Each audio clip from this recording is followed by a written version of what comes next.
লোকনাথপাড়া খেজুরতলা মাজার প্রাঙ্গণে আজকের এই ঈদের দিন, আজকে ঈদের দিনে জানতে চাচ্ছি আপনারা সকলে কেমন আছেন। যারা আমরা হজ করছি, হজ করতে গিয়ে আমরা কাবা ঘরকে সামনে নিয়ে বলেছি ইন্নাল হামদা ওয়ান নি'মাতা লাকা ওয়াল মুলক লা শারিকা লাক। আমরা সে আল্লাহর প্রশংসা করব এই কারণেই যে আল্লাহ তাআলা জন্মগতভাবে আমাদেরকে মুসলমানের ঘরে মুসলমান হিসেবে কবুল করেছেন। খুশি না বেজার? কারণ দুনিয়াতে বহু ধর্ম আছে, বহু ধর্ম, ধর্মের কোনো হিসাব নাই, কিন্তু আল্লাহর কাছে হিসাব আছে না নাই? কয়টা ধর্ম? আল্লাহর কাছে ধর্ম কয়টা? আল্লাহ কোরআনে বলেছেন ওমাইয়াবু তাগি গয়রাল ইসলামা দীনান ফালাই ইউকবালা মিনহু। ইসলাম ছাড়া অন্য কোনো ধর্ম কেউ যদি গ্রহণ করে আল্লাহ বলেছেন সেইটা কবুল করাই হবে না। এ কথার দ্বারা আল্লাহ বুঝাইলেন আল্লাহর কাছে একমাত্র ধর্ম, সেই ধর্মের নাম কি? সবাই জোরে বলতে হবে, নাম কি? আর এই ধর্ম বাদ দিয়ে যারা ধর্ম পালন করে এগুলো কি আল্লাহর কাছে কবুল হবে? আল্লাহ বলেছেন ইন্না দীনা ইনদাল্লাহিল ইসলাম। বিশেষ করে দয়া করে মেহেরবানি করে আল্লাহ সেই মুসলমানের ঘরে আমাদেরকে কবুল করেছেন। এই জন্য খুশি না বেজার? তাহলে আর একবার বলে আলহামদুলিল্লাহ। আল্লাহ আমাদের উপরে এত দয়া করেছেন। আমি ছোটোবেলায় যখন শুনতাম তখন এই গানটা বুঝতাম না, কিন্তু এখন এই কালে এসে বুঝতে পারি। গানটা হলো আছেন আমার মুক্তার, আছেন আমার ব্যারিস্টার, শেষ বিচারের হাইকোর্টেতে তিনি আমায় করবেন পার, আমি পাপী তিনি জামিনদার। আমি আগে কিন্তু এই গান বুঝতাম না, কিন্তু এখন বুঝি এই তিনি হচ্ছেন আমাদের নবী। আল্লাহ যখন হাকিম হয়ে আমাদেরকে আসামি করে বিচার শুরু করবেন, ওই সময় আমাদের নবী উকিল হয়ে ব্যারিস্টার হয়ে আল্লাহর কাছে আমাদের ব্যাপারে ওকালতি করে আমাদেরকে সুপারিশ করে জান্নাতে পৌঁছায় দিবেন। এমন একজন বিশ্বনবীর উম্মত হওয়ার পরে আমরা খুশি না বেজার? তাহলে জবান খুলে বলি আলহামদুলিল্লাহ। আপনারা যে কোরআন থেকে আলোচনা শুনবেন, এই কোরআনের মধ্যে কোনো সন্দেহ আছে নাকি? ধোঁকা গোজামিল নাই। আল্লাহ বলেছেন জালিকাল কিতাব লা রাইবা ফিহ। এমন একটা কিতাব যেই কিতাবের মধ্যে সন্দেহ নাই, ধোঁকা নাই, সংশয় নাই, গোজামিল নাই। যখন নামাজ ছিল না, রোজা ছিল না, হজ যাকাত কিছুই ছিল না, সর্বপ্রথম যেটা ছিল তার নাম হলো জিকির। এজন্য আপনি সমস্ত ইবাদতের কিন্তু সীমা আছে, সংখ্যা আছে। রোজা যদি ফরজ রোজা রাখতে চান, খুব বেশি রাখলে 30টা পারবেন, তার বেশি পারবেন? 30টার উপরে কিন্তু রাখা যাবে না, এবার 29টা হয়ে গেল। জাকাত যদি আপনি দিতে চান ইচ্ছা মতো দিতে পারবেন না, শতকরা 2.5 টাকা হিসাব করেই দেওয়া লাগবে। নামাজ যদি আপনি পড়তে চান ওয়াক্ত মতো 5 ওয়াক্ত নামাজই পড়া লাগবে, ঠিক কিনা বলেন? আপনি হজ যদি করেন সামর্থ্যবান হজের মাসে হজ করা লাগবে। কিন্তু এই জিকিরটা, এটার কোনো সীমা নাই, সংখ্যা নাই। আল্লাহ বলেছেন ইয়া আইয়ুহাল্লাযীনা আমানু যকুরুল্লাহ যিকরান কাসীরা। এই কাসীরা শব্দ দিয়ে বোঝানো হয়েছে যার কোনো সীমা সংখ্যা নাই, সব সময় আল্লাহর জিকির হয় জবানে না হয় অন্তরে, জারি থাকতেই হবে। এই জন্য সবচাইতে উত্তম ইবাদতের নাম হলো জিকির।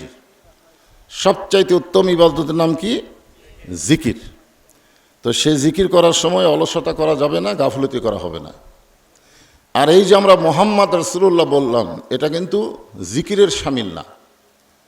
এটা হলো আমাদের নবী। নাম যদি কেউ উচ্চারণ করে, আপনি করেন বা কেউ করলো, শোনার সাথে সাথেই বলতে হবে সাল্লাল্লাহু আলাইহি ওয়াসাল্লাম। এটা কিন্তু ইবাদত না, এটা হলো মাহাব্বত। এই সাল্লাল্লাহু আলাইহি সাল্লাম এটা কি? মাহাব্বত। ইবাদত শুধুমাত্র বান্দার জন্য। আমরা যারা বান্দা, আমাদের জন্যই হচ্ছে ইবাদত। আল্লাহর জন্য কোনো ইবাদতের দরকার আছে? যখন আল্লাহর ইবাদতের দরকার আছে নাই। কিন্তু আল্লাহ কিন্তু দরুদ পড়ে। এই যে আমরা যে আয়াত দিয়ে আওয়াজ শুরু করি, সেখানে বলা হচ্ছে নিশ্চয় আল্লাহ ফেরেশতাদের নিয়ে আমাদের নবীর প্রতি দরুদ শরীফ পাঠ করে। তাহলে আল্লাহ যখন দরুদ পড়ে, আমাদের সেই নবীর প্রতি দরুদ পড়তে কোনো সমস্যা আছে? আল্লাহর জন্য কি ইবাদত? আল্লাহর জন্য হচ্ছে মহব্বত। আমরাও নবীকে মহব্বত করি, যার কারণে নবীর নাম শোনার সঙ্গে সঙ্গে বলতেই হবে। আল্লাহর রাসূলের জামাতা হজরত আলী থেকে বর্ণিত যে নবীর নাম উচ্চারণ হলো শুনলো অথবা বলল কিন্তু দরুদ শরীফ পড়লো না, ওই ব্যক্তি হলো সবচাইতে বড় কৃপণ। ওর চাইতে বড় কৃপণ আর কেউ নাই। এই জন্য আমরা নবীর নাম উচ্চারণ করলেই সঙ্গে সঙ্গে কি বলবো? সাল্লাল্লাহু আলাইহি ওয়াসাল্লাম। হুদাল্লিল মুত্তাকিন, কেবলমাত্র মুত্তাকিদেরকে এই কিতাব হেদাত দিবে। হেদাত দেওয়ার মালিককে আল্লাহ। আল্লাহ কিন্তু আমাদের হেদাত দিবেন, কিন্তু এই হেদাতের জন্য এই কোরআন শরীফ আল্লাহ তাআলা দিয়েছেন। আল্লাহ বলতেছেন হুদাল্লিল মুত্তাকিন, মুত্তাকিদের জন্য জীবন ব্যবস্থা এই কোরআন। সেই মুত্তাকি কারা? এখানে আল্লাহ বলতেছেন আল্লাযীনা ইউমিনুনা বিল গায়ব, যারা অদৃশ্যের প্রতি বিশ্বাস স্থাপন করে। আমরা কি আল্লাহ দেখছি নাকি? আমরা না দেখা আল্লাহকে বিশ্বাস করে কিন্তু 1 মাস রোজা রাখলাম, ঠিক কিনা বলেন? কি কেউ না দেখলেও কে দেখতেছে? এই বিশ্বাস কিন্তু অন্য ইবাদতের মধ্যে তেমন না হলেও রোজার মধ্যে হয়। দেখবেন একটা লোক অন্য মাসে উযু করার সময় তেমন কুলি কর, যখন পানি মুখে দেয় অন্য মাসে খুব একটা গুরুত্ব দেয়, খুব একটা গুরুত্ব দেয় না। কিন্তু রমজান মাসে পানি মুখে দেওয়ার সময় কিন্তু গুরুত্ব দেয়, পানি মুখে কুলি করে, যে এই পর্যন্তই যেন থাকে আর ভিতর যেন না ঢোকে। কি করেন আপনার? রমজান মাসে নামাজ পড়েন নাই? নামাজ পড়তে উযু করার সময় যখন কুলি করছেন, গড়গড়া করছেন, গড়গড়া। অন্য মাসে কিন্তু আমরা কি করি? আঙ্গুল মুখের মধ্যে, গলার মধ্যে গড়গড় করি না? মানে রমজান মাসে করছেন, কেন করেননি? যদি অসতর্ক মুহূর্তে 1 ফোঁটাও পানি যায়, যদি যায়, এই যে একটা ভয়, মনে করেন যায়নি, তারপরেও যদি আপনার সন্দেহ হয়, এরকম যায়নি তারপর সন্দেহ হয়েছে। আমি দেখছি অনেক মানুষ আমার সামনে ওয়াক করতেছে। কি ভাই, কি হয়েছে? হুজুর মনে হচ্ছে 1 ফোঁটা গেছে। আচ্ছা আপনি বলেন তো, মনে হচ্ছে 1 ফোঁটা গেছে, রে কে দেখছে? দুনিয়ার কোনো মানুষ দেখছে? শুধুমাত্র এই রোজাটাই মানুষকে মোত্তাকি বানায় দেয়। আর এই কোরআন থেকে হেদাত নিতে গেলে মোত্তাকি হওয়া লাগবে। মোত্তাকি হওয়া ছাড়া কোরআন থেকে হেদাত পাওয়া যাবে না। তাহলে কেউ না দেখলেও কে দেখতেছে? সে আল্লাহকে কি আমরা দেখছি নাকি? দেখি নাই। এই জন্যে বলা হচ্ছে মোত্তাকির 1 নম্বর বৈশিষ্ট্য হলো আল্লাযীনা ইউমিনুনা বিল গায়ব, অদৃশ্যের প্রতি যারা বিশ্বাস স্থাপন করবে। এরপরেই বলা হচ্ছে ইয়াকিমুনাস সালাত, নামাজ আদায় করবে, সালাত আদায় করবে, সালাত কায়েম করবে। আমি যে আয়াতে কারিমা তেলাওয়াত করেছি এর উপরই সময়ের দিকে খেয়াল করি আমি আলোচনা করব। ইন্নামাল মুমিনুনা আল্লাযীনা ইযা যুকিরাল্লাহু ওয়াজিলাত কুলুবুহুম ওয়া ইযা তুলিয়াত আলাইহিম আয়াতুহু জাদাতুহুম ঈমানাও ওয়া আলা রাব্বিহিম ইয়াতাওয়াক্কালুন। খুব খেয়াল করবেন, এখানে আল্লাহ বলতেছেন মুমিন কারা। আমার সামনে আপনারা যারা বসে আছেন আমরা সকলেই মুমিন, এ ব্যাপারে কোনো সন্দেহ আছে নাকি? আল্লাহ কোরআনে বলতেছেন অনুনাজ্জিলু মিনাল কুরআনি মা হুয়া শিফাউ ওয়া রাহমাতুল লিল মুমিনিন। আল্লাহু আকবার। এই কোরআনকে মুমিনদের যাবতীয় রোগের ঔষধ এবং রহমত স্বরূপ আল্লাহ নাজিল করেছে। বলেন সুবহানাল্লাহ। সেই কোরআন আল্লাহ বলতেছেন ইন্নামাল মুমিনুনা আল্লাযীনা, মুমিন কারা? ইজা যুকিরাল্লাহ, মুমিনদের খুব খেয়াল করবেন, ইজা যুকিরাল্লাহ, যখন তারা আল্লাহর জিকির করে, ওয়াজিলাত কুলুবুহুম, তখন তাদের অন্তরের মধ্যে কম্পন সৃষ্টি হয়ে যায়। এখন আপনারা বলেন তো এটা কোন জিকির? বর্তমানে বাংলাদেশে বহু জিকির আছে, এই জিকিরে মানুষের ভিতরে কাঁপে না, বাহিরে কাঁপে। এমন পীর সাহেবের মুরিদের জিকির দেখছি আমরা, ইউটিউবে দেখিনি, জিকির করতে করতে এরকম থম্বা ধরে একবার সামিয়ানার উপরে চলে যায়। জিকির করতে করতে পাগল হয়ে গেছে। জিকির করতে করতে তো পাগল হবে না। আল্লাহ বলতেছেন তার অন্তরের মধ্যে কম্পন সৃষ্টি হবে, দেহ কাঁপবে না, অন্তর থরথর করবে। এই জিকিরটা কি? ইন্না নাহনু নাযালনা যিকরা ওয়া ইন্না লাহু লাহাফিজুন। এই জিকিরটা হচ্ছে আল্লাহর কোরআন। জোরে কান সুবহানাল্লাহ। ওয়া ইযা তুলিয়াত আলাইহিম আয়াতুহু জাদাতুহুম ঈমানান। আর এই কোরআনটা যখন গ্রহণ করবে আল্লাহ বলেছেন তখন তার ঈমানটা আল্লাহ বৃদ্ধি করে দিবে। আমরা সকলেই মুমিন, কিন্তু আমাদের ঈমানটা বেশি না কম? কেমনে বুঝলেন? খুব খেয়াল করেন, একটা মুমিন প্রকৃত ঈমানদারকে দেখার জন্যে একজন আল্লাহর বান্দা, নাম হচ্ছে তার হযরত উমর। এই কোরআনের কারণে আল্লাহ তাআলা এক সময় তাকে বাংলাদেশের মতন ৯৬টা দেশের খলিফা বানায় দিয়েছেন, সুবহানাল্লাহ বলেন। বাংলাদেশের মতন কয়টা? ৯৬টা দেশের খলিফা। ওনার কোনো সংসদ ভবন ছিল না, গণভবন ছিল না, রাষ্ট্রভবন ছিল না। উনি যেখানে বসে অর্ধ পৃথিবী পরিচালনা করতেন সেটা হলো একটা মসজিদের মেম্বর। মসজিদের মেম্বরে বসে তিনি অর্ধ পৃথিবীর পরিচালনা করতেন। কি দিয়ে? আল্লাহর কোরআন দিয়ে। জোরে বলেন কি দিয়ে? মানুষের তৈরি আইন দিয়ে মানুষ পরিচালিত হতে পারে না। যে আল্লাহ মানুষকে সৃষ্টি করেছেন সেই স্রষ্টাই আমাদেরকে চলার পাথেয় দান করেছেন। যে পাথেয়র নাম কি? আল্লাহর কোরআন। আল্লাহ বলতেছেন ইন্না নাহনু নাজ্জালনা যিকরা ওয়া ইন্না লাহু লাহাফিজুন। একটু মনোযোগ দিয়ে শোনা লাগবে। ঈমানটা কি এটা যাচাই করার জন্য হযরত ওমর ছদ্মবেশে মদিনার অলিগলি ঘুরতেছেন। হঠাৎ হযরত ওমর দেখতে পায় বিস্তীর্ণ মরুভূমির ভিতরে একজন মানুষ উট আর দুম্বা চড়ায়। যিনি উট আর দুম্বা চড়ায় তাকে আমরা কি বলি? রাখাল। তাকে আমরা কি বলি? হযরত ওমর ঈমান যাচাই করার জন্য রাখালের কাছে গিয়ে সালাম দিলেন, আসসালামু আলাইকুম রাখাল ভাই, আমার পেটে ক্ষুধা লাগছে, আমি উটের এক পেয়ালা দুধ চাই। রাখাল মুস্কি মুস্কি হাসতেছে, মুস্কি মুস্কি হাসতেছে। ওমর ফারুক আশ্চর্য হয়ে বললেন, আমি তোমাকে সালাম দিলাম, উটের এক পেয়ালা দুধ চাইলাম, তুমি সালামের উত্তরও দাও না, উটের দুধ দিবা কিনা সেটাও বলো না, তুমি হাসো কেন? ওমর ফারুক বলতেছে, আমার হাসি আসার কারণ হলো তুমি আমার সালাম দিলা, তোমার সালামের উত্তরও দিব না, তুমি তো উটের দুধ চাইলে, আমি উটের দুধও তোমাকে দিব না। ওমর ফারুক বললেন, আমার অপরাধ কি? রাখাল বলতেছেন, তোমার অপরাধ হলো আগে তোমার পরিচয় দাও, তুমি কে? আমরা যারা এখানে বসে আছি আমাদের একটা পরিচয় আছে না নাই? কি পরিচয়? আমার জামাই তো আমার পরিচয় দিয়ে গেল যে আপনাদের গ্রামেরই সন্তান, গোটা বাংলাদেশে ওয়াজ করে, এটা আমার পরিচয় না। কি পরিচয়? ওমর ফারুক চিন্তায় পড়ে গেল যে আমি তো অর্ধ পৃথিবীর খলিফা, এখন রাখালের কাছে যদি আমার পরিচয় প্রকাশ পায় তাহলে আমি যেটা যাচাই করবার আইছি সেটা তো কাম হবে না। ওমর ফারুক যখন এই চিন্তা করতেছেন, এমন সময় আল্লাহর কোরআন সামনে এসে বলতেছেন, ওমর, রাখাল যখন তোমার পরিচয় চাইছে তুমি আসল পরিচয় দাও। তোমার আসল পরিচয় হলো মিল্লাতা আবিকুম ইব্রাহিম হুয়া সাম্মাকুমুল মুসলিমিন। আল্লাহু আকবার। আমাদের আসল পরিচয় কোরআনে আছে না নাই? কি পরিচয়? তোমাদের জাতির পিতা হযরত ইব্রাহিম তোমাদের নাম রেখেছে মুসলমান। এখন যেই বলবো আমাদের আসল পরিচয় কি, আপনাদের সবাইকে বলতে হবে। এখানে কিন্তু ফেরেশতা আছে, আবার দুই কান্দে দুটো ফেরেশতা লেখার জন্য খালি কলম ধরে আছে, জোরে কোন আছে না নাই? যদি আপনারা জবান না খুলে মুখ বন্ধ করে থাকেন তখন ফেরেশতারা তো বেকায়দাত পড়ে যাবে, যে কথাই বললো না, বক্তা শুনবার চাইলো এরা কিছুই কইল না। তখন বলবে আল্লাহ, যারা বললো তাদের না হয় আমরা লিখলাম, কিন্তু তুই তো কথা বললো না, আমরা কি লিখবো? আল্লাহ বলতেছে বাম কান্দের ফেরেশতা লেখো। তো বাম কান্দের ফেরেশতা বলে আমিও তো শুনিনি, জবান তো খোলেনি। তাই আমি আল্লাহ শুনেছি, কারণ তোমরা শুনবার না পারলেও যিনি শোনে তার নাম কি? আমরা মুখ দিয়ে প্রকাশ করিনি, মনের মধ্যে কল্পনা করলে জানে কে? আল্লাহু আলিমুম বিজাতিস সুদূর। আল্লাহ তখন বলবে লেখো বোবা শয়তান।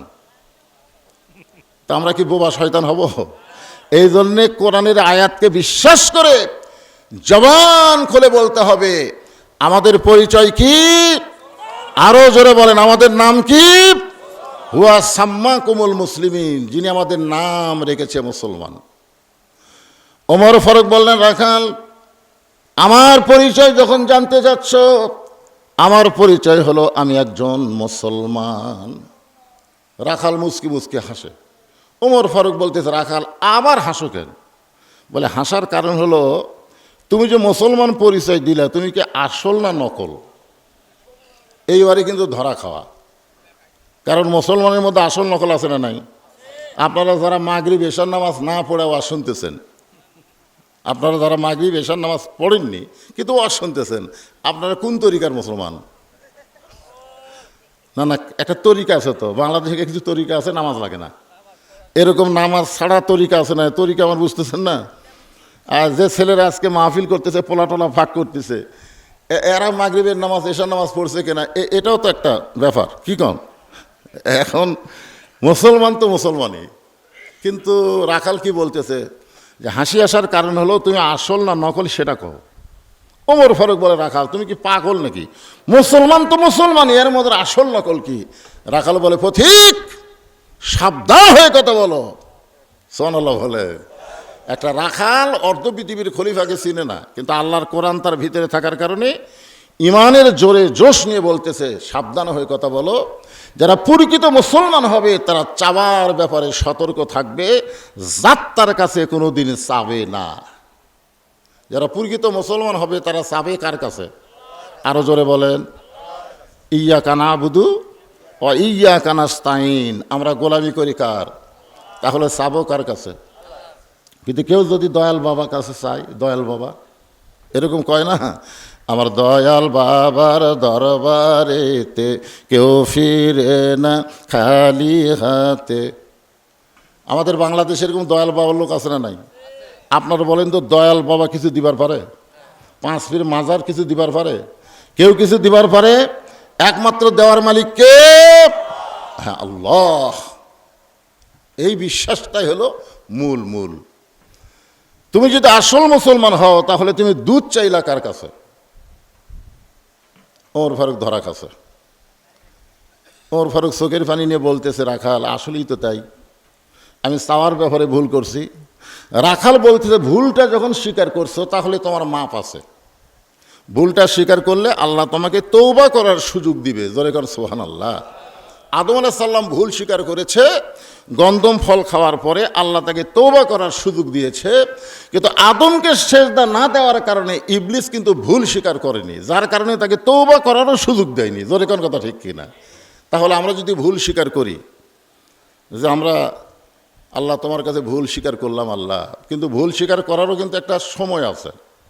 একটা লোক ঘুষের চাকরি করে, কিন্তু চাকরি যখন শেষ হয়ে গেছে তখন আল্লাহর কাছে ভুল স্বীকার করে বলতেছে, আল্লাহ আর ঘুষ খাবো না। আপনারা বলেন তো, যখন ঘুষের চাকরি নেই, যতদিন ঘুষের চাকরি করছে ততদিন এই ভুল স্বীকার করেনি। যেই চাকরি চলে গেছে এখন বলতেছে, আল্লাহ আমি আর ঘুষ খাবো না, আল্লাহ আমি জীবনে বড় ভুল করছি। আল্লাহ কয়, তোর আর ঘুষ খাবার চালিও তো পাবি না, কারণ তো তোর চাকরিই নেই। একেবারে বুড়ে থোড়া ভাঙ্গা চূড়া যখন হয়ে গেছে তখন বলতেছে, আল্লাহ আমি আর চুরি করবো না, ডাকাতি করবো না। আল্লাহ কয়, তুই চুরি ডাকাতি করার বয়স আছে? আপনি বলেন তো, একটা বয়স লাগে না? তো এই জন্যে ভুলটা স্বীকার করারও কিন্তু একটা সাইজ আছে। এর মরার আগে যে আপনি কানবেন আর বলবেন আল্লাহ যা করছি মাফ করে দাও, এত সোজা না। সময় মতো সব কিছু আমরা দুনিয়ার কাজকাম করি, এই তওবাটা ফিরে আসাটাও সময় মতো হওয়া লাগবে। জোরে কোন ঠিক কিনা? ওমর ফারুক বললেন, রাখাল চাওয়ার ব্যাপারে আমি ভুল স্বীকার করলাম, আসলে আমার ভুল হয়ে গেছে, আমি তওবা করতেছি। রাখাল বলে, তুমি মূর্খ মানুষ, তুমি তওবা কেমনি করবা? ওমর ফারুক চমকে গেলেন। চমকে গিয়ে বলে, রাখাল আমি মূর্খ, এই কথা তোমার কে বলল? রাখাল বলতেছে, শিক্ষিত মানুষ চাওয়ার ব্যাপারে সতর্ক থাকবে, দরকার হলে ফাঁসির মঞ্চে যাবে, কিন্তু রাষ্ট্রপতির কাছে বাঁচার দরখাস্ত করবে না। এরকম শিক্ষিত মানুষ আমরা বাংলার জমিনে দেখছি। জোরে কোন কথা ঠিক কিনা? উকিল কিন্তু তাকে বলেছিল যে আপনার ফাঁসির দণ্ড মওকুফ হতে পারে যদি আপনি রাষ্ট্রপতির কাছে একটা দরখাস্ত লেখেন, রাষ্ট্রপতি দয়া করে যদি আপনাকে মাফ করে দেয় তাহলে আপনার ফাঁসি আর কার্যকর হবে না। তো আসামি মুচকি মুচকি হাসতেছে। উকিল বলে, আপনি হাসেন কেন? বলে, হাসার কারণ হলো তোমার কথা শুনে। তুমি তো আমাকে বলতেছো রাষ্ট্রপতির কাছে দরখাস্ত লিখলে রাষ্ট্রপতি যদি মাফ করে দেয় তাহলে আমার ফাঁসি হবে না, কিন্তু আমি তো আমার জীবনে 3টা রাষ্ট্রপতিকে ক্ষমতা থাকা অবস্থায় মরা দেখছি। একটা হলো বঙ্গবন্ধু শেখ মুজিবুর রহমান, একটা হলো জিয়াউর রহমান। হাসতেছেন। আসামি বলতেছে আমার ফাঁসি হবে কিন্তু মৃত্যু হবে না। আপনারা বলেন তো, একটা লোকের যদি ফাঁসি হয় সেই লোকটার মৃত্যু হয় না? কথা কোন হয় কি হয় না? হয়, মৃত্যু হয়। আপনারা বলেন তো, শেখ মুজিবুর রহমান মরছে না মারছে? জিয়াউর রহমান মরছে না মারছে? জিল্লুর রহমান মারছে না মরছে? এখানে আপনারা 2 উত্তর দিলেন। আপনার তো বললেন না যে শেখ মুজিবুর রহমান মরছে, জিয়াউর রহমান মরছে, কথা কিন্তু বললেন না, কিন্তু জিল্লুর রহমান মরছে। আল্লাহ কোরআনে বলেন, ওয়ালা তাকুলু লিমান ইউকতালু ফি সাবিলিল্লাহি আমওয়াতুন বাল আহইয়াউ ওয়ালাকিন লা তাশউরুন। আল্লাহ রাস্তায় যাদেরকে হত্যা করা হয় তাদেরকে তোমরা মৃত্যু বলো না, আমি আল্লাহ বলতেছি তারা চিরজীবন পেয়ে গেছে। জোরে এখন সুবহানাল্লাহ, তারা অমর হয়ে গেছে। তুমি যদি শিক্ষিত হইতা তাহলে তুমি মূর্খের মতন রাখালের কাছে দুধ চাইতা না। তুমি মূর্খ, আর মূর্খ কোনোদিন তওবা করতে পারে না। আমি তওবা করাই, তুমি আমার সঙ্গে তওবা পড়ো। উমরের চোখ দিয়ে দরদর করে পানি পড়তেছে। পানি পড়ার কারণ হলো, আল্লাহ তোমার কোরআন যখন দুনিয়াতে চালু থাকবে তখন প্রত্যেকটা মুসলমানের ঈমান এত বৃদ্ধি পাবে, উমরের মতন মানুষকে তওবা পড়ানোর সাহস হবে। জোরে কোন সুবহানাল্লাহ। এবার রাখাল হযরত উমরকে তওবা পড়াচ্ছেন। যারা মাগরিব এশার নামাজ না পড়ে আওয়াজ শুনতেছেন, ফজরের আগে যদি আপনাকে মৃত্যু হয়ে যায়, মনে করেন এখানে কেউ নাই, বেড়া হয়তো আছে, মাইকের সাউন্ড যদ্দূর পর্যন্ত যাচ্ছে, আপনারা বলেন তো, ইচ্ছা করে মাগরিব আর এশার নামাজ না পড়ে ওয়াজ শুনতেছেন, কিন্তু ফজরের আগে আপনি মরেই গেছেন, তাহলে কত হাজার মানুষ আপনার জানাজার দোয়া করলে আপনি জান্নাতে যাবেন? কথাই বলতেছেন না, হ্যাঁ? আর যদি আপনি মাগরিব এশার নামাজ আদায় করে ফজর আগে যদি মারা যান, দুনিয়ার কোনো মানুষ জানাজা নাও করলেও এই মাগরিব এশার নামাজের উসিলায় আল্লাহ আপনাকে জান্নাত দিয়ে দিবে। চিন্তা করে দেখেন। তাহলে যারা মাগরিব এশার নামাজ না পড়ে ওয়াজ শুনতেছেন, এখন আমার সামনে বসেই শোনেন আর সাইডে বসে থাকাই শোনেন, আমাদের তওবা করার দরকার আছে না নাই? তাহলে আমার সঙ্গে সকলে একটু বলেন, আস্তাগফিরুল্লাহ রব্বি মিন কুল্লি জামবে ওয়া আতুবু ইলাইহি। সকলে বলতেছেন না, রাগ করছেন? বিশ্বাস করেন, এই লোকনাথ পাড়া ছাড়া, খালি এই লোকনাথ পাড়া ছাড়া যেই পাড়াতেই ওয়াজ করি এর চাইতে 10 গুণ মানুষ হয়, তাই হয় না? খালি এই লোকনাথ পাড়ার যে কি আল্লাহর একটা শান, এখানে লোক হয় না। তো আপনারা তাও তো কিছু লোক বসে আছেন, এখানে যদি আপনারা জোরে জোরে তওবা না পড়েন, তাহলে জনগণ বাহিরে যারা আছে কয়, হুজুরে একলা একলা কি ক্যাসেট বাজতেছে নাকি রে? কোনো হোহা কিছু শোনা যায় না। কি তওবা করলে কি সমস্যা আছে? কোনো সমস্যা? তাহলে আপনাদের সকলে জানেনি, একটু জবান করে পড়েন, আস্তাগফিরুল্লাহ রাব্বি মিন কুল্লি জামবি ওয়া আতুবু ইলাইহি লা হাওলা ওয়ালা কুওয়াতা ইল্লা বিল্লাহিল আলিয়্যিল আযীম। আল্লাহ রাসূল নিজেই তওবা পড়তেন, নিজেই। সাহাবারা বলতেন, হুজুর আপনার আগে পাশে কোনো পাপ নাই, আপনি তওবা পড়েন। রাসূল বললেন, আত-তাইবু হাবিবুল্লাহ, যারা তওবাকারী তারা আল্লাহর দোস্ত হবে। জোরে কোন সুবহানাল্লাহ। ওমর ফারুক তওবা করার পরে বলতেছেন, ও রাখাল ভাই, আল্লাহর হস্তে উটের 1 পেয়ালা দুধ দাও, যেই দুধটা পান করে আমি ক্ষুধা তৃষ্ণা নিবারণ করতে চাই। রাখাল মুচকি মুচকি হাসে। ওমর ফারুক বলে, আবার হাসো কেন? আমি তো বললাম আল্লাহর হস্তে। কার হস্তে? আল্লাহর হস্তে। রাখাল ভাই আমাকে উটের 1 পেয়ালা দুধ দাও। রাখাল বলতেছে, পথিক, তওবা করার পরে তুমি আবার মুনাফিকি করলে। তওবা করার পরে আবার মুনাফিকি, মানে তওবা করার পরেও ফজর নামাজ পড়বি না। এরকম আমাদের মধ্যে আছে না? নাই, রশিদ করলো আমরাও কোনো, যা হলো হলো, ফজর পড়বো না। আপনি যদি ঘুমের ঘরে চেতন না পান সেটা ভিন্ন কথা, কিন্তু চেতন পাওয়ার পরে যদি আপনি না পড়েন, এটা কিন্তু মুনাফিকি। জোরে কোন ঠিক কিনা? আপনি ঘুমায় গেছেন, যখনই চেতন পেলেন ওযু করে নামাজ পড়লেন, আলহামদুলিল্লাহ। কিন্তু যদি আপনি চেতন পান আর সালাতো খায়রুন নাম শোনার পরেও যদি না পড়েন, এখন তওবা করার পরেও ফজর পড়লেন না, তাহলে কি হলেন? জোরে কোন বারে, জোরে কোন। হ্যাঁ, এখন রাখাল বলে, পথিক, তওবা করার পরেও তুমি মুনাফিকি করলা। ওমর ফারুকের চেহারা রক্তের মতো লাল হয়ে গেছে। এই রাখাল, মুখে যা আসে তাই বলো মিয়া। কাফের বললেও সহ্য করা যাবে, কিন্তু মুনাফিক সহ্য করা যাবে না, কারণ মুনাফিকের জায়গা হবে জাহান্নামের সবচাইতে নিচে। জোরে কোন ঠিক কিনা? আল্লাহ রাসূল বলছেন যে কাফেরেরা জাহান্নামের উপরে থাকবে আর মুনাফিকরা জাহান্নামের তলে থাকবে। ওই কাফেরেরা যে জাহান্নামের উপর থেকে পেশাব পায়খানা করবে, এটা মুনাফিকদের খাদ্য হবে। সাহাবেরা বললেন, হুজুর এই বদমাইশ মুনাফিক কোন দল থেকে হবে? আল্লাহ রাসূল বললেন, এই মুনাফিকের আবাদ হবে মুসলমানের ভিতরেই। মারাত্মক কথা। এই জন্য ওমর ফারুক রাগ করে বললেন, রাখাল আমার মধ্যে মুনাফিকের তুমি কি দেখলা? রাখাল বলতেছিল, মা তাকুলু মা লা তাফালুন, তোমার মুখের সাথে অন্তরের মিল নেই। কি কন? কেউ যদি বলে গরিবের বন্ধু, সমাজসেবক, জনদরদি, এই কথা বলে আপনাদের কাছে একটা ভোট নেয়, আর ভোট পাওয়ার পরে যখন নেতা হয়ে গেল, তখন একটা গরিব মানুষ চামচার অত্যাচারে তার কাছে যাবার পারতেছে না। জোরে খান কথা ঠিক কিনা? এরকম কিন্তু আমরা বহুবার দেখছি, ঠিক কিনা বলেন? দেখে দেখে আমাদের কি আগ্রহী নাই, ভোট দেওয়ার প্রতি আর আগ্রহী নাই। এটা কি?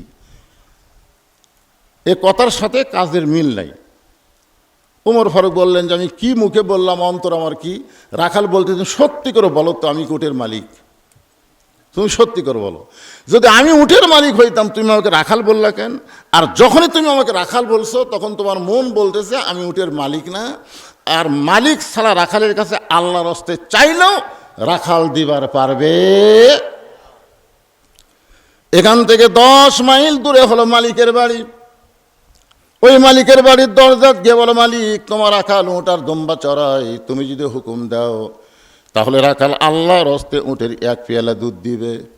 ওমর ফারুক বলে, রাখাল ভাই কষ্ট করে 10 মাইল দূরে মালিকের বাড়ি যাওয়ার দরকার নাই, বরং তোমাকে আমি 2টা টাকা দিলাম, এই 2টা টাকার বিনিময়ে তুমি উটের 1 পেয়ালা দুধ দাও। রাখাল মুচকি মুচকি হাসে। ওমর ফারুক বলে, আবার হাসি খেন? বলে, হাসার কারণ হলো তুমি হজরত উমরকে চিনো? তুমি সত্যি করে বলো, তুমি কি হজরত উমরকে চিনো? কাক বলতেছে? উমরকেই বলতেছে, তুমি সত্যি করে বলো, তুমি কি হজরত উমরকে চিনো? যদি উমরকে চিনতা তাহলে এরকম বেসাইজা কথা বলতে না। আরে তুমি জানো উমর আল্লাহর কোরআন দিয়ে রাষ্ট্র চালায়?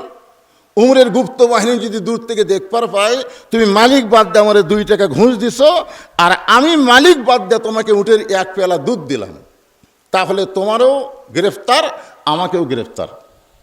এই বুড়া বয়সে তুমি ধরা খাবার চাও? কি কন? বুড়া বয়সে ধরা খাওয়া? যে করা ধরা খাচ্ছে খালি এক পলক ছাড়া সবগুলোই বুড়া। জোরে কোন কথা ঠিক কিনা? হাই রে, বুড়াগুলো যখন হাজিরা যাচ্ছে, ভাই হাই কি সাইজ রে! এই বুড়া বয়সে ধরা খাওয়া। ওমর ফারুক বললেন, রাখাল ধরা খাওয়ার থেকে যদি বাঁচতে চাই তাহলে চলো পাহাড়ের গুহার মধ্যে যাই। ওই পাহাড়ের গুহার মধ্যে তোমাকে গোপনে 2 টাকা দিব, আর তুমি গোপনে উটের 1 পেয়ালা দুধ দিবা, তাহলে তোমার মালিকও জানতে পারবে না, ওমরের গুপ্ত বাহিনীও আমাদেরকে ধরতে পারবে না। রাখাল চিল্লায় বলে, তুমি ভণ্ড, তুমি ভণ্ড, তুমি ভণ্ড। ওমর ফারুক বলে, রাখাল আমার মধ্যে ভণ্ডামির কি দেখলাম? রাখাল বলে, পথিক, যেখানে ওমরের গুপ্ত বাহিনী দেখতে পারবে না, যেখানে রাখালের মালিক জানতে পারবে না, সেখানে রাখালের আল্লাহ সব দেখতে পায়। যেখানে ওমরের গুপ্ত বাহিনী দেখতে পাবে না, যেখানে রাখালের মালিক জানতে পারবে না, সেখানে রাখালের আল্লাহ দেখতে পায়। সঙ্গে সঙ্গে হয়তো ওমর মারছে দৌড়। পাহাড়ের পাদদেশে গিয়া 2 রাকাত নামাজ পড়তেছেন। ওয়াইজা তুলিয়াত আলাইহিম আয়াতুহু জাদাতুহুম ঈমানা ওয়া আলা রাব্বিহিম ইয়াতাওয়াক্কালুন। আল্লাহু আকবার! কি বুঝলেন? ওমর ফারুক 2 রাকাত নামাজ পড়ে বলতেছে, আল্লাহ তোমার কোরআন এত শক্তি, তোমার কোরআনের এতই পাওয়ার, যখন কোরআন দুনিয়াতে চালু থাকবে তখন কেউ না দেখলো আল্লাহ দেখবে, এই বিশ্বাস প্রত্যেকটা মুমিনের অন্তরে থাকবে। আজকে আমাদের বাংলাদেশে মানুষের তৈরি আইন চালু থাকার কারণে আল্লাহ দেখতেছে, এই বিশ্বাস আমাদের অন্তরে নাই। আছে? দেখেন এই বছরে একটু মোটামুটি জিনিসপত্রের দাম একটু মোটামুটি নাগালের মধ্যে পাওয়া গেছে। যেরকম ঠিক কিনা? কার ভয়ে? কার ভয়ে? সেদিন দেখলাম এই স্বরাষ্ট্র উপদেষ্টা বাসের মধ্যে উঠেছে, উঠে জিজ্ঞাসা করতেছে যাত্রী করে যে কয় টাকা ভাড়া নিছে, কয় টাকা ভাড়া? তখন বলতেছে এইরকম, কিন্তু বাসের ভাড়া তো এত না। এত ভাড়া নিলে কেন? একেবারে সাইজ হয়ে গেছে। এমন অবস্থা, প্রত্যেকটা লোক যারা ঢাকায় থাকতো তারা ঢাকা থেকে বগুড়া পর্যন্ত আসছে 4 ঘন্টার বেশি সময় লাগে না। রাস্তার কোনো জ্যাম নাই, কোনো কিছু নাই, খালি মানুষ একটু ঠিক মতো শাসন করতেছে। তার কারণেই দেখেন বাংলাদেশে এবার মোটামুটি রমজান মাসে একটু শান্তি পাওয়া গেছে, জোরে কোন কথা ঠিক কিনা? কিন্তু আরও শান্তি পাওয়া যাইতো যদি আমরা মক্কার ইসলাম এখানে পাইতাম। 1 বছর রমজান মাসে আমি মক্কা গেছিলাম। রমজানের চাঁদ ওঠার সাথে সাথেই ঘোষণা হয়ে গেল নিত্য প্রয়োজনীয় জিনিস যা দাম আছে, এই কোরআন নাজিলের মাস আল্লাহ আমাদেরকে নিয়ামত স্বরূপ দান করার কারণে, রমজান মাস হলো কি নাজিলের মাস? কোরআন নাজিলের মাস। রমজান মাস পাওয়ার কারণে প্রত্যেকটা জিনিসের দাম অর্ধেক করে দেওয়া হলো। যার দাম আছিল 10 টাকা, রমজানের চাঁদ ওঠার কারণে হয়ে গেল 5 টাকা। যার দাম আছিল 5 টাকা তার দাম হয়ে গেল 2.5 টাকা। যার দাম আছিল 20 টাকা তার দাম হলো 10 টাকা। আর বাংলাদেশের রোজার চাঁদ ওঠার সাথে সাথেই যার দাম আছিল 10 টাকা হয়ে গেছে 20 টাকা। যার দাম আছিল 5 টাকা হয়ে গেছে 10 টাকা। ঠিক কিনা বলেন? কারণ এখানে কি মানুষের আইন আর ওখানে কি আল্লাহর আইন। এই যে আল্লাহর কোরআন, যে কোরআন সম্পর্কে আল্লাহ বলতেছে ওয়াইজা তুলিয়াত আলাইহিম আয়াতুহু জাদাতুহুম ঈমানান। ওমর ফারুক আল্লাহর কাছে শুকরিয়া তান চোখের পানি বের করে কাঁদতেছে আর বলতেছে, আল্লাহ তোমার কোরআন এত শক্তিশালী, তোমার কোরআন যখন দুনিয়াতে চালু থাকে তখন কেউ না দেখলেও আল্লাহ দেখে, এই বিশ্বাস রাখালের কলিজার মধ্যে থাকে। আমি রাখালকে দেখি নাই, দেখেছি কি আল্লাহর কোরআন। জোরে কোন সুবহানাল্লাহ। রাখাল হযরত ওমর ফারুকের কাছে গিয়ে বলতেছে, যতই কান্দো উটের দুধ আমি তোমাকে দিবার পারলাম না। ওমর ফারুক বলে, রাখাল ভাই উটের দুধের কোনো দরকার আমার নাই, বরং তোমার কাছে আমি জানতে চাচ্ছি তুমি না দেখা আল্লাহকে কলিজার মধ্যে জায়গা দিয়ে তুমি যে আল্লাহর কোরআন অনুযায়ী চলতেছো, কেউ না দেখলেও আল্লাহ দেখতেছে, এই বিশ্বাস তোমার কলিজার মধ্যে নিয়ে আইছো। এইভাবে চলার পরে তোমার চাহিদা কি? তোমার একটা চাহিদা তো আছে। আল্লাহর কোরআন অনুযায়ী চলবার গেলে আপনারা বলেন তো আমাদের একটা চাহিদা থাকবে না? কি চাহিদা? দুনিয়ার শান্তি না আখিরাতের শান্তি? আমরা কিন্তু কোরআন অনুযায়ী চলতে গেলে দুনিয়াতে শান্তি পাবো আর আখিরাতে আমরা মুক্তি পাবো। বলেন সুবহানাল্লাহ। আপনারা কি মনে করেন কোরআন অনুযায়ী চলতে গেলে আল্লাহ কি দুনিয়াতে শান্তি দিবে না? যেরকম দিবে কি দিবে না? বিশ্বাস না হলে আপনারা যদি আল্লাহ কোনোদিন আপনাদের মক্কা মদিনায় যাওয়ার তৌফিক দেয় তাহলে নিজের চোখেই দেখতে পারবেন যে আল্লাহর কোরআন অনুযায়ী যখন কোনো রাষ্ট্র চলে ওই রাষ্ট্রটা কিভাবে চলে। পুরোপুরি তো কোরআন চলে না মক্কা মদিনায়, মোটামুটি সামান্য কিছু একটু চলে।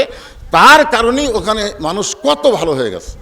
যে মাত্র আজান, খালি আল্লাহু আকবার, আজান শোনার সঙ্গে সঙ্গে আমি একটা সোনা কিনেছিলাম, এই কাগজে লিখতেছে, মানে টাকা আমি দিচ্ছি, সে মেমো করতেছে, যেই আজান সাথে সাথে সল্লু সল্লু। আমি বললাম ভাই এ তো কাজ হয়ে গেছে, কারণ আজান পড়ছে। আজান শোনার পরে দুনিয়ার আর কোনো কাজ করা যাবে না। দেখছেন, আজান শোনার সাথে সাথেই সোনা বিক্রি যত কিছু আছে সমস্ত বিক্রি করা বাদ দিয়ে নামাজে দাঁড়িয়ে গেল। আল্লাহ কোরআনে বলেছেন ইন্না সলাতা তানহানিল ফাহশাই ওয়াল মুনকার, একমাত্র নামাজে পারে মানুষকে যাবতীয় বেহুদা কাজ, খারাপ কাজ থেকে বাঁচায় দিতে। জোরে কোন সুবহানাল্লাহ। তাহলে যদি আমরা কোরআন যদি বাংলাদেশে চালু হয় তাহলে আমরা নামাজি হব। আর যদি নামাজি হয়ে যায় আমাদের কোনো অশান্তি দুনিয়াতে থাকবে? অল্পতেই তৃপ্তি হবে, অল্প, বেশি লাগবে না। বেশি কিন্তু লাগে না, অল্পতেই হয়ে যায়। আমরা মুড়ি মাখা দিয়েও ইফতারি হয়, আবার 7 প্রকারের আইটেম দিয়েও ইফতারি হয়। জোরে কেন হয় কি হয় না? দেখবেন মুড়ি মাখা, বুট দিয়ে মুড়ি মাখা দিয়ে যারা ইফতার করে ওরা যে শান্তি পায়, এই 7 প্রকার আইটেম খাওয়ার পরে দেখবেন কিছুক্ষণ পরে বলতেছে ভাই পেট খালি ভুটভুট করতেছে, মানে বেশি খাচ্ছে। বেশি খাওয়ার মধ্যে শান্তি না অল্প খাওয়ার মধ্যে শান্তি? বেশি ধনী হওয়ার মধ্যে শান্তি না গরিব হওয়ার মধ্যে শান্তি? যখন চোর ডাকাতি শুরু হয়ে গেল, আমি আজকে আসতেছি দেখি ভোলতার মধ্যে লোক রাস্তাত, আমাদের হিন্দু পাড়ার মধ্যে রাস্তাত, কেন এবার খবর কি? হুজুর জানেন না শুরু হয়ে গেছে, কিছু আগে শুরু হয়েছিল না, গরু চুরি করা, এই চুরি করা। দেখলেন, আপনারা বলেন তো যার কিছুই নাই তার রাস্তাত ঘোরার দরকার আছে? কোনো দরকার নাই, কারণ সে অশান্তিতে ঘুম পাড়তেছে। এই জন্য শান্তি কখন আসে? শান্তি জিনিসটা আমরা চাই। ওমর ফারুক চোখের পানি নিয়ে বলতেছে, ও রাখাল ভাই তুমি যে আল্লাহর কোরআন অনুযায়ী চলতেছ, এর বিনিময়ে তোমার চাহিদা কি? রাখাল সঙ্গে সঙ্গে চোখের পানি নিয়ে বললেন, পথিক আমার চাহিদা যখন শুনতে চাও তাহলে শোনো, রব্বানা আতিনা ফিদ দুনিয়া হাসানাতাও অফিল আখিরাতি হাসানা ওয়াকিনা আযাবান্নার। আল্লাহু আকবার। এই দোয়া কিন্তু আমরা করেন আপনারা? পড়েন তো, রব্বানা পড়েন, রব্বানা আতিনা ফিদ দুনিয়া হাসানা অফিল আখিরাতি হাসানা ওয়াকিনা আযাবান্নার। দুনিয়া যদি সুন্দর না হয় তার আখিরাত কোনোদিন সুন্দর হবে না। এই আয়াতে তাফসির পড়তে গিয়ে দুনিয়া সুন্দর, তার মধ্যে কয়েকটা বস্তু আছে। তার মধ্যে এক নম্বর হলো নারী। এক নম্বর হলো নারী। এই দুনিয়াতে যদি আপনি শান্তি পাওয়া চান তাহলে আপনার বউ সুন্দর হওয়া লাগবে। এখন বউ সুন্দর মানে কি? চেহারায় সুন্দর? অনেকে আবার বলতে, হুজুর তাহলে বউ সুন্দর, আমারটা তো সুন্দর না। খুব খেয়াল করবেন, এখানে বউ সুন্দর বলতে আল্লাহ রাসূল একদিন ফাতেমার কাছে গিয়ে বললেন, ফাতেমা তোমার কি কখনো মনে হয় যে তোমার বাবা বিশ্ব নবী, এই কারণে তুমি জান্নাতে যাবা? ফাতেমা বলতেছে, বাবা এটা কেমন কথা বলতেছেন? আমি সবসময় তো এই নিয়তেই বসে আছি যে আমার বাবা বিশ্বনবী, এই বিশ্বনবীর মেয়ে হওয়ার কারণে আল্লাহ আমাকে জান্নাত দিবে। আল্লাহ রাসূল ফাতেমার আঙ্গুলে একটা ঠাসি দিয়ে বললেন, ফাতেমা তুমি বড় ভুল সিদ্ধান্ত নিয়ে আসো। তোমার বাবা বিশ্বনবী বলে আল্লাহ তোমাকে জান্নাত দিবে না। জান্নাতে যাবার গেলে জান্নাতের আমল করে তোমাকে জান্নাতে যেতে হবে।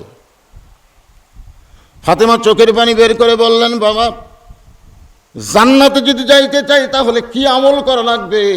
আল্লাহ নবী বললেন, মাত্র 4টি আমল করলি আল্লাহ তোমাকে 8টা জান্নাতে দরজা দিয়ে দিবে। মাত্র 4টা আমল। কার জন্যে? পুরুষের জন্যে না, নারীর জন্যে। আমার মা বোনেরা কিছু আছে না নাই? হ্যাঁ, দূর থেকে হয়তো শুনতেছে। 1 নম্বর নামাজ। মা বোনেরা কিন্তু রোজা রাখতে খুব পটু, খুবই পটু। রোজার উপরে কোনো আপত্তি নেই, কিন্তু নামাজের ব্যাপারে দেখবেন এই পাক্ষিক করতে যায়, এই করতে গিয়ে নামাজ। নামাজ 1 নম্বর নামাজ, 2 নম্বর রমজান মাসে রোজা, 3 নম্বর সতীত্বের হেফাজত পর্দা করা, আর 4 নম্বর হলো স্বামীর কথা মতো স্বামীর খেদমত করা। স্বামীর কথা মতো স্বামীর খেদমত করা, বেশি খেদমত করা যাবে না। স্বামী যদি খেদমত চায়, আমার মা বোনদের জন্য বলতেছি, বেশির দরকার নাই। স্বামী যদি খেদমত চায় তাহলে স্বামীর খেদমত করবেন। খেদমত যদি স্বামী না চায়, জোর করে করতে গেলে বোঝা যাবে এর মধ্যে কোনো অন্যায় আছে। দেখবেন যে বউ বেশি স্বামীর খেদমত করতেছে, বুঝবেন ই একটা অন্যায় প্রস্তাব নিয়ে আসতেছে, অন্যায় একটা প্রস্তাব দেবে। হঠাৎ দেখবেন কারেন্টের সুইচ ফ্যান বন্ধ করে দিয়ে তাল ফাঁকাতে বাতাস করতেছে। স্বামী কয়, কে গো কারেন্ট গেছে নাকি? না, কারেন্ট আসতো তো। তো কারেন্টের ফ্যানের সুইচ টিপ দাও, তুমি বাতাস করো কেন? বলে এই কারেন্টের ফ্যানের বাতাস পায়া তাহলে আমি জান্নাতে কেমনে যাব? এই জন্য আমি আপনাকে বাতাস করতেছি। এই বাতাস করার কারণে আল্লাহ যেন আমাকে জান্নাত দেয়। কোনো এক বক্তা নাকি বলেছে স্বামীর পায়ের তলে বইয়ের জান্নাত। স্বামীর পাও টিপে, মাথা টিপে, কিছুক্ষণ পরে বউ এরকম খেদমত করতেছে আর করে কাঁদতেছে। এখন স্বামী কয়, কে গো কান্দো কেন? কেন আপনাকে বলে লাভ নেই, এমনি এমনি একটা কথা মনে হয়ে কাঁদতেছি। বাতাস করে, কপাল টিপে আবার কান্দে। স্বামী বলতেছে, কী জন্যে কান্দো একটু বলো না কেন? না, আপনাকে বলে লাভ নাই তো। আরে বলো, লাভ নাই মানে? তুমি আমার বউ, কলজার টুকরা বউ, বলো। বলতেছে, আপনি কি বিশ্বাস করবেন? তাই কয় আর বাতাস করতেছে। কি কি বিশ্বাস? বিশ্বাস হলো আপনি যখন বাড়ি থাকেন না তখন আপনার মা আর বাপ আমার কলজাকে ঝুলে ফেলে দিচ্ছে।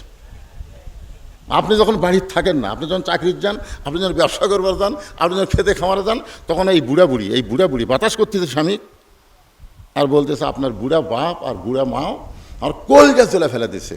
এই বুড়া বুড়ির সাথে যদি থাকবার চান তাহলে আল্লাহর রাস্তায় আমাকে বাপের বাড়িতে পাঠিয়ে দেন।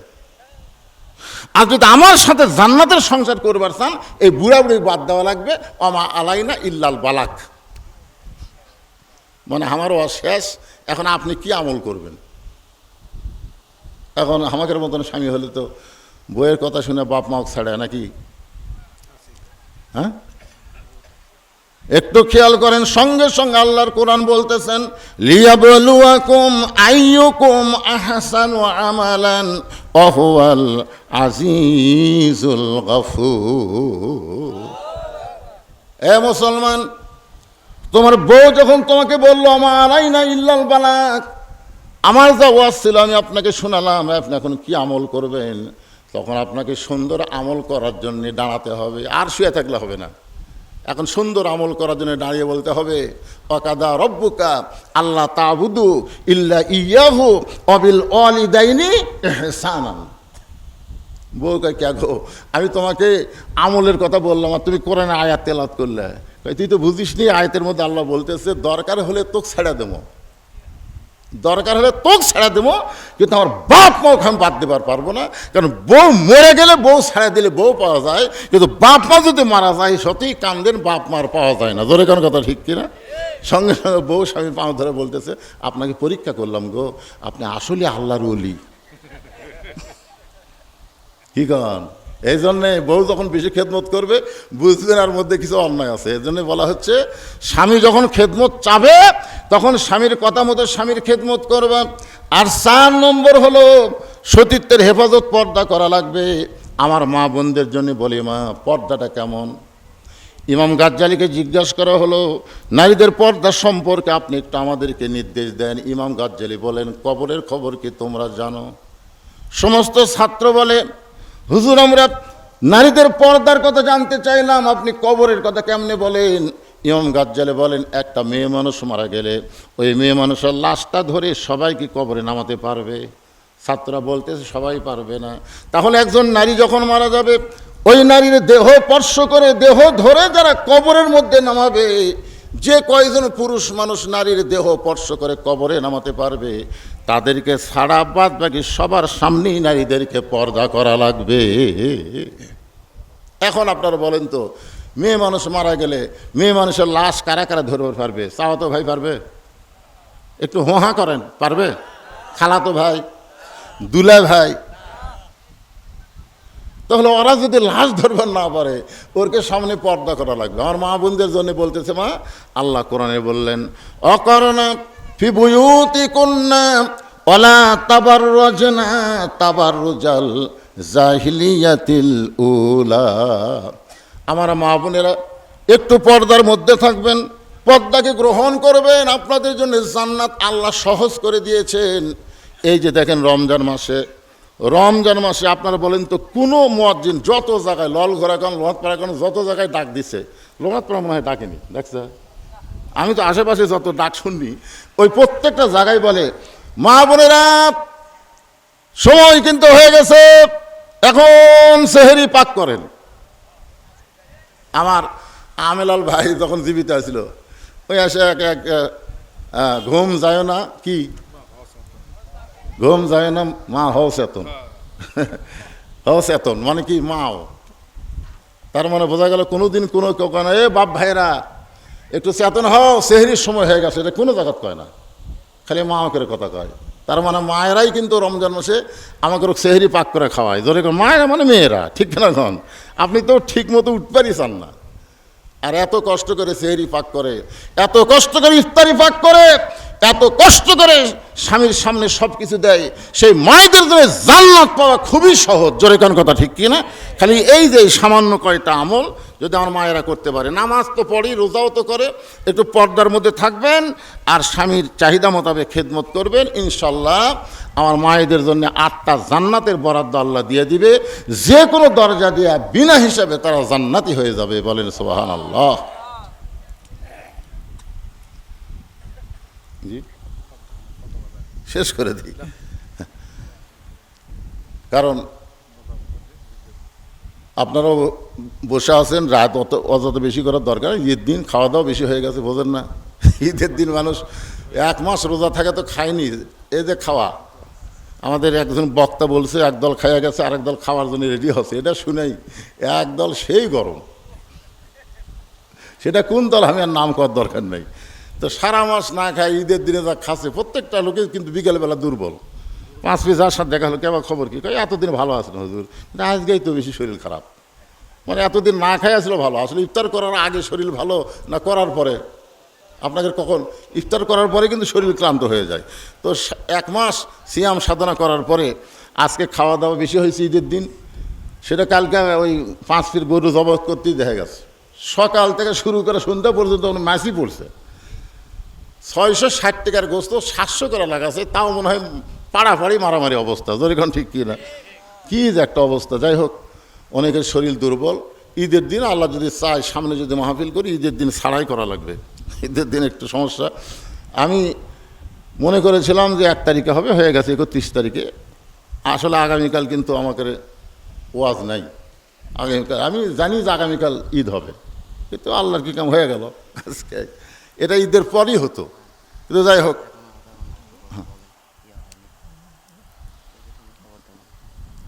প্যাকেট হবে, ঠিক আছে। আরে পাগলা, ওয়াজের কি দরকার? মাহফিল করা লাগবে, তার জন্য সে ওয়াজ। এখন এখানে লোকনাথ পাড়ার কয়েকজন আছে, দেখি হাত তোলেন দেখি। লোকনাথ পাড়ার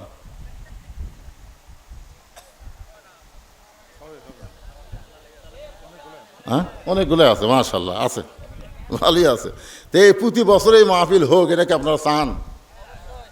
চান? ছেলেরা কিন্তু একেবারে হাফসল খেয়ে গেছে, বলতেছে না মানুষজন টাকা পয়সা দিবার চায় না, মাহফিল করা যাবে না। তো যেটা করে আর কি, একটা মাহফিল করা গ্রামের ছেলেরা করে উৎসাহ নিয়ে, কিন্তু উৎসাহের মধ্যে যদি ভাটা পড়ে যায়, তখন আগামী বছর মাহফিল যদি করে ছেলেরা, তা এখন টাকা দেওয়া লাগবে না। আগামী বছর যদি মাহফিল করে, ওই সময় আপনাদের কাছে গেলে দিবেন। এখানে এমন করে আল্লাহর বান্দা আছে, হুজুর যে আমার কাছে যাওয়া মাত্র, বাবা আমার কাছে যাওয়া মাত্র আমি 1000 টাকা দিব মাহফিলের জন্য, এরকম যদি কেউ থাকেন, তাহলে এখানে নাম লেখাতে পারবেন। এরা একেবারে ভিতর থেকে একবারে নিশ্চিত হয়ে গেছে আর মাহফিল করা যাবে না। এ সায়া চিন্তাও ভিক্ষা করে নাকি এবার কিছু করে আর পারেনি, বুঝতেছেন তো? তো গ্রামের যারা আছে তাদের কাছে আমি বলবো যে এখানে এমন কোনো আল্লাহর বান্দা আছেন যে হুজুর আগামী বছর যদি, বা আগামী বছর এখানে মাহফিল হবে, 1 মণ চাউল দিব, আমি 1 মণ চাউল দিব, আমি 1000 টাকা দেবো, এরকম যদি কেউ থাকেন, এই ছেলেরা আসো, কাগজপত্র নিয়ে আসো। যদি টাকা ওঠে মাহফিল হবে, না উঠলে হবে না, এইবারই শেষ। আর বাহির থেকে যারা আছেন তারাও দিতে পারবেন, তারাও দিতে পারবেন। আর এখানে গামছা নিয়ে যাবে, একটু আপনাদের কাছে নগদ 10, 20, 50, 100 টাকা যে যা পারবেন আল্লাহর রাস্তায় দেবেন। এমন কোন আল্লাহ আর নাম বলেন না কেন যে আমি আগামী বছর মাহফিল হলে 1000 টাকা দিব। যদি মাহফিল হয় তাহলে দিব, এখন আপনাকে দেওয়া লাগতেছে না। এখন আপনাকে 1000, 2000 দেওয়া লাগবে না। কাগজ কলম নিয়ে আসছে, দেখো নাম লেখান, মাহফিল হবে ইনশাল্লাহ। বড় সড়ো করে শীতকালে মাহফিল হবে, শীতের সময়। আল্লাহ রাস্তায় বলেন, এই আসো, আরে সামনে আসো।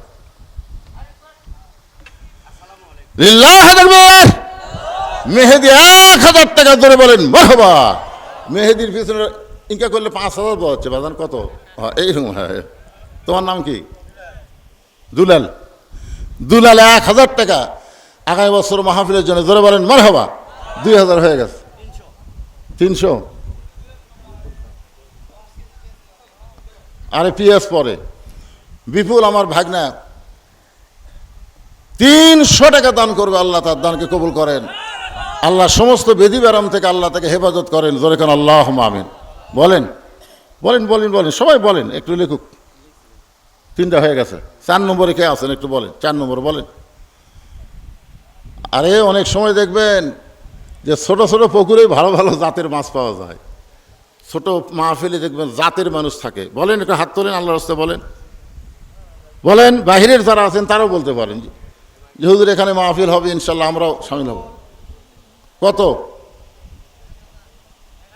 মাশাআল্লাহ। শরীফুল ইসলাম 1000 টাকা দান করবে। আল্লাহ শরীফুলের দানকে আল্লাহ কবুল করেন, তার নেক নিয়ত নেক আশায় কবুল করেন। জোরে বলেন আল্লাহুম্মা আমিন। বলেন বলেন বলেন। কে বাবা ঠান্ডু বাবা কি কও? ওই বাবু ভাই আছে নাকি মাথা নিচু করে? কোন ভাই কোন? এই ছেলে পেলে উৎসাহ দেন।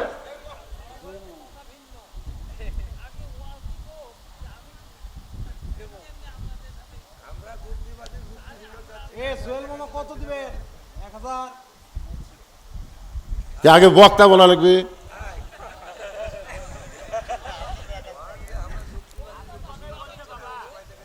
আরে দিবি তো বাবু ভাই, দিবি না মানে যুক্তিবাদীর যুক্তি পরে। ঠিক আছে, আমারই 5000 লাগবে আগে লাগবে। কি আছে, কিছুক্ষণ আগে ছেলে পেলে উৎসাহ দিয়ে যাচ্ছি যে আমাদের গোটা গ্রামের একটা মজলিস হবে। মজলিস আমরা বহুদিন একত্র হয়ে খাইনি। আমি বলছি 20,000 টাকায় 1 মণ চাউল। কই আছি, কই আসিনি? আমি নিজে 20,000 টাকা দেবো, 1 মণ চাউল দেবো, তাও সবাই মিলে যেন খাবার পারি। প্রকাশ করবার চাইছিলাম না, তখন বাবু ভাই বড় ভাই যখন বলছে তো বলেই দিলাম, ঠিক আছে। ও 20,000 ছাড়া, এটা মাহফিলের জন্য 5,000। জান ভাই এখন আপনি কোন কত? 2,000। মাশাআল্লাহ, মারহাবা। বাবু ভাই 2,000 টাকা আল্লাহ কবুল করুন, আল্লাহুম্মা আমিন। হ্যাঁ, আরো ভাইয়েরা সব আছে, ভাইয়েরা সব বসে আন, চিনি না ভাই করো।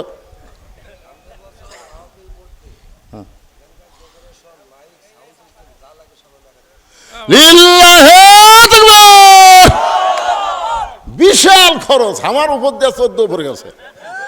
মানে মাইক, ডেকোরেশন, যা কিছু লাগে সব দান করে আমার ছোট ভাই, ভালো নাম হলো পিন্টু, তো ডাক নাম মাসকুরুল ইসলাম পিন্টু, সমস্ত ডেকোরেশন মাইকে সব টাকা দান করবে। আল্লাহ তার বিশাল এই নিয়তকে কবুল করেন, জোরে বল আল্লাহুম্মা আমিন।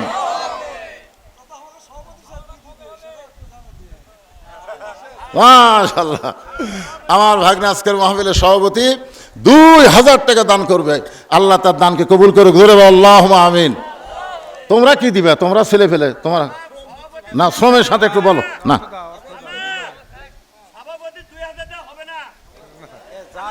না না না, খুশি খুশি খুশি খুশি।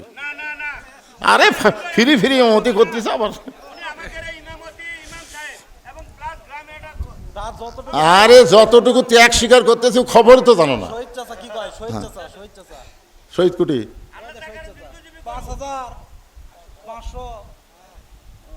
5,500 কি কত? হ্যাঁ 5,000 লিল্লাহ। 500 না 5,000? 5,000 টাকা দিবি। মারহাবা, আলহামদুলিল্লাহ। আল্লাহ বিশাল নিয়ত, আল্লাহ তার নিয়ত নেক আশা কবুল করেন, জোরে বল আল্লাহুম্মা আমিন।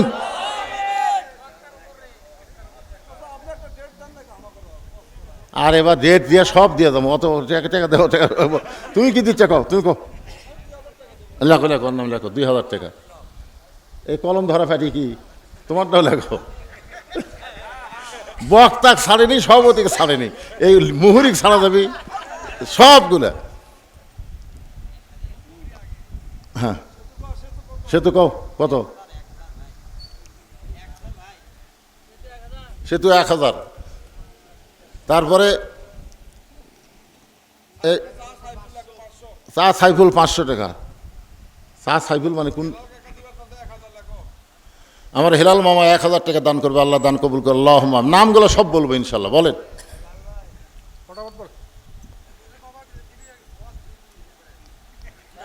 টাকা ফিরি, ওয়াজ ফিরি, সব ফিরি। এই কে সাবলু কও? এই সাবলু 1,000। সাবলু হ্যাঁ, মাহফিল হবে না দেখেন, টাকা ঠিক।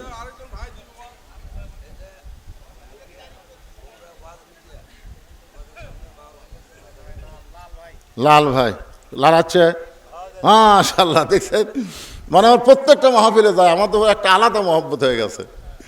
আর দেখেন মিডিয়া গ্রুপ বলে, দেখেন এত ছোট মাহফিল আর কোন গেছে, আজকেই প্রথম। নামই লাল। 1,000 টাকা মিডিয়াদের পক্ষ থেকে লাল 1,000 টাকা দান করবে, আল্লাহ তার দানকে কবুল করুক, সকলে বলে আমিন। সবাই বলো, তাড়াতাড়ি বলো। কোনটা কেরা কও?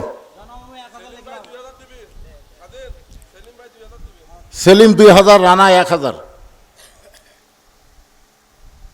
মাহফিল করবা?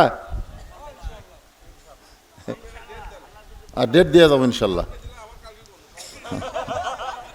না না, আল্লাহুম্মা আমিন। কও কও বাবা কও। এই মাসের মধ্যে ইনশাল্লাহ। আচ্ছা আচ্ছা, পরীক্ষার পরে, ঠিক আছে। কও ঠান্ডু ভাগিনা আমার 500 টাকা যা দিবের চাচ্ছে সেটাই হবি হবি, ইসাক করবি। এই লোক করা ওই 1,000 দিলে তুমি কত?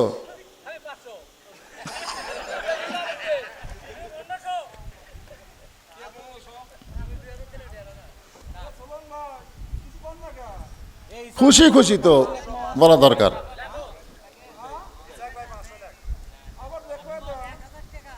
এই তো সোলাইমান, মাশাল্লাহ, ভাগনা দিছে। আমার ভাগনা সোলাইমান মাশাল্লাহ 1000 টাকা দান করবে, আল্লাহ কবুল করে, আল্লাহুম্মা আমিন। আমার বড় ভাই আব্দুর রশিদ ভাই আছে,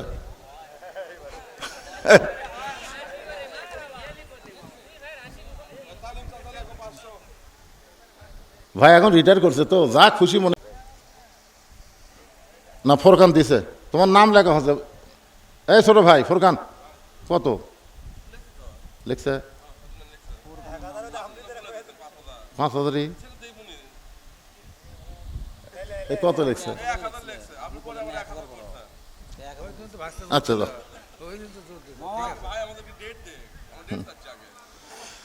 ইস্তিগফার আস্তাগফিরুল্লাহ রাব্বি মিন কুল্লি যামবি ওয়া আতুবু ইলাইহি, লা হাওলা ওয়া লা কুওয়াতা ইল্লা বিল্লাহিল আলিয়্যিল আযীম। আল্লাহুম্মা সাল্লি আলা মুহাম্মাদ, আল্লাহুম্মা বারিক আলা মুহাম্মাদ, আল্লাহুম্মা সাল্লি আলা সাইয়্যিদিনা মাওলানা মুহাম্মদ ওয়া আলা আলি সাইয়্যিদিনা শাফিয়ানা মুহাম্মদ।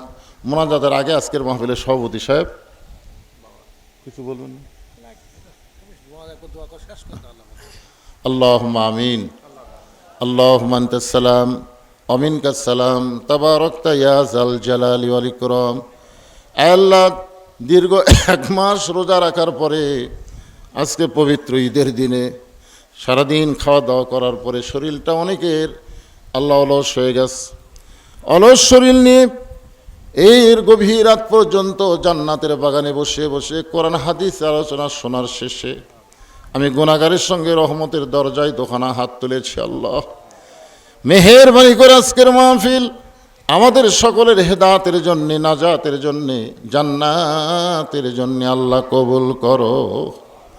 এই মাহফিলের শুরু থেকে শেষ পর্যন্ত যত আলোচনা হয়েছে আল্লাহ, এর মধ্যে যদি ত্রুটি হয়, ভুল হয়, মাফ করে দিও। এর যা হাদিয়া মঞ্জুর করো, সোনার মদিনায় নবী পাক রওজা মোবারক আল্লাহ কবুল করে নাও। তামাম আম্বিয়াই কেরাম, আসহাবে কেরাম, তাবিনে কেরাম, তাবিনে কেরাম, তামাম পৃথিবীর মাটির নিচে যত মুমিন মুমিনা শুয়ে আছে আল্লাহ সকলে আর ওয়াফরে হাদিয়া কবুল করে। আয় আল্লাহ, আমরা যারা হাত তুলেছি, আমাদের জনম দুঃখনী মা যাদের বাবা কবরে চলে গেছে, আল্লাহ মেহেরবানি করে মা বাবার কবরকে জান্নাতের টুকরা বানিয়ে দিন। আমাদের দাদা দাদি, নানা নানি, আত্মীয় স্বজন, আপনজন যাদের কবরে চলে গেছে আল্লাহ কবরবাসীদের মাফ করে দেন।